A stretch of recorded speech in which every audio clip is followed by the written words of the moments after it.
We were not born already divided. No, that is something we decided. Ignorance and greed have us blinded. There are no states, no nation or kingdom until we are united.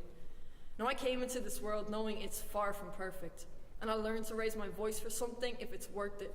How about people? Love, don't we deserve it? Love, don't desert it. Now I cry for the child who wakes at night, homeless and hopeless, drifting with the tide. Will the boat stay afloat long enough to reach the other side? Even so, they won't be welcomed with a friendly hello. No, they'll be told we have problems of our own. We'll take a few, but the rest must go.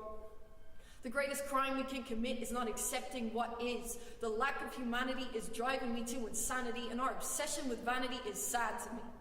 How many have to die before we actually try? Too many tears have run dry. While there was still rape and still suicide, we are still reluctant to change, and I'm still asking why. We live in a world so opposed to change that the ocean has become a human grave. And maybe if we ignore them, they'll just dissipate. Seems to be the policy of my government anyway. The problem is, problems don't just fade, they transform into pain and result in people sleeping in doorways, and drugs aren't to blame.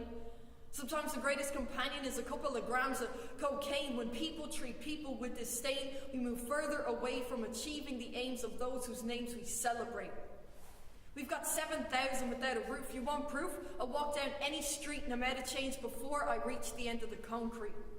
We're in a state of confusion. This virtual reality is an illusion, an institution of seclusion. Let's not forget that we are human. We are our solution.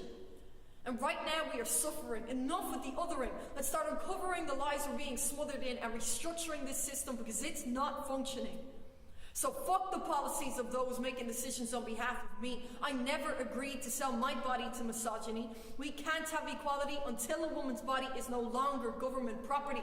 You see, there are too many oppressed. Those with breasts, those attracted to the same sex, those whose skin has a little more melanin, and those who won't let in because of their religion.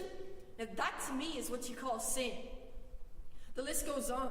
I didn't even get to talk about Joan, who used to be John, and then she's discriminated and hated because she knew she didn't belong in the body in which she spent so long.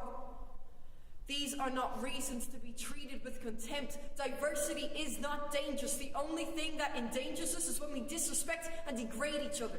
So it's time to change. Let's take a picture of the world where everyone fits in the frame, because I'm afraid to anticipate what might happen if we stayed the same. I will not be silent. My heart bleeds for those suffering violence. Don't be ashamed to show kindness. We shouldn't need a crisis to remind us of our likeness. Our biggest mistake is to let hate define us. Our future is bright. It is not just white. If we believe in our ability to achieve equality, then we will be all right. We will be all right.